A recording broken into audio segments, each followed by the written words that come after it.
Gandang araw sa ating lahat. Today is December 3, 2023. Hayong Barituwa po ang operator ng Emulsibo.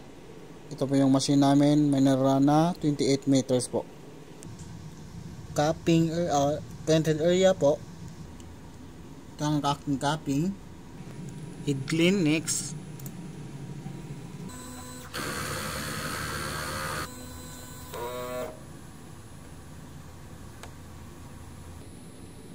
After mag-head clean, punasan natin yung wiper. Next naman is nozzle check. So, ang result ng nozzle check test ko po.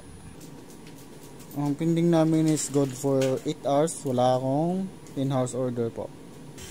Ang mga tank level ko ay nasa tama lang. Ito ang aking waste tank. Nilinis ko kanina. At ito naman po ang aking AVR. Ground wire. Ito po yung mga stocks ko na mga use ink, naka basket.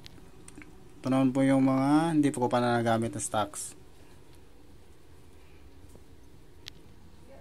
Ito naman po ang aking film. So kompleto naman ako sa stocks po, walang problema.